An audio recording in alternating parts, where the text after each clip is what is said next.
Nous avons vu en détail les références. Passons maintenant au vrai pointeur. La principale différence, c'est qu'un pointeur, c'est une variable qui existe vraiment en mémoire. Ce n'est pas juste une étiquette sur une variable qui existait au préalable, mais ça devient une nouvelle variable.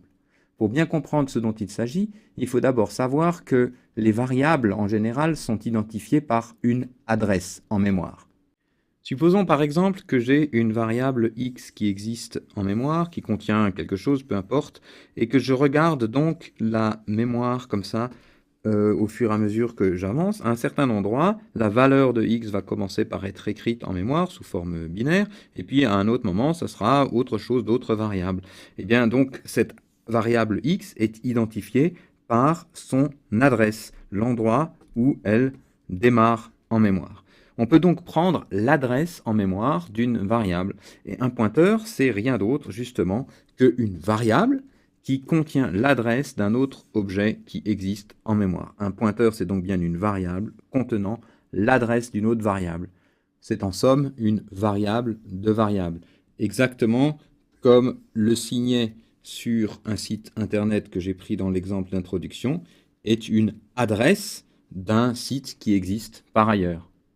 Et donc, en ce sens, référence et pointeur sont quand même fondamentalement différents. Une référence, ce n'est pas une variable qui contient une adresse, c'est juste une autre étiquette. Il y a une grosse différence entre une autre étiquette sur le même tiroir et un autre tiroir qui contient l'adresse de quelque chose. Dans un pointeur, il y a donc un niveau de plus, une indirection.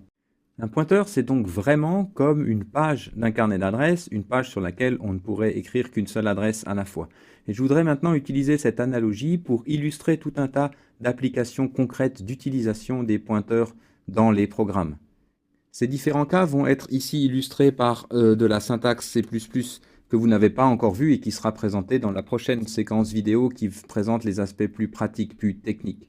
Nous les avons néanmoins laissés ici pour, si vous voulez revoir cette séquence vidéo ou réviser les transparents, une fois que vous aurez vu cette syntaxe, ça pourrait peut-être être utile. Commençons donc par le premier cas, la déclaration d'un pointeur. Je vous ai dit qu'un pointeur c'était une variable, et donc on peut déclarer un pointeur. Qu'est-ce que ça veut dire déclarer un pointeur? Ça veut juste dire ajouter une nouvelle page dans notre carnet d'adresses. Mais attention, ajouter une nouvelle page, ça ne veut pas dire qu'il y a une adresse écrite dessus. Ajouter une nouvelle page, c'est juste ajouter une page sans avoir spécifié ce qui est écrit dessus. Il y a, a priori, quelque chose d'écrit dessus, mais qu'on ne sait pas interpréter. Deuxième chose, c'est affecter un pointeur. Qu'est-ce que ça veut dire affecter un pointeur? Ça veut dire donner une adresse, écrire une adresse sur la page du carnet d'adresses. On parle aussi parfois d'allouer un pointeur. Qu'est-ce que ça veut dire allouer un pointeur? Allouer un pointeur, ça veut dire aller acheter un terrain quelque part, c'est allouer de la mémoire et y construire une maison, c'est-à-dire y mettre une valeur et reprendre l'adresse de cette maison pour la recopier sur la page du carnet d'adresses. Voilà ce que c'est que allouer un pointeur. Mais notez bien ici, erreur fréquemment commise, que le pointeur n'est pas ni le terrain ni la maison. Ce sont deux choses complètement différentes. Le pointeur, c'est juste la page du carnet d'adresses qui contient l'adresse de la maison. Ça n'est pas la maison elle-même. En d'autres termes, le pointeur n'est pas égal à la valeur pointée. Ce sont deux choses complètement différentes.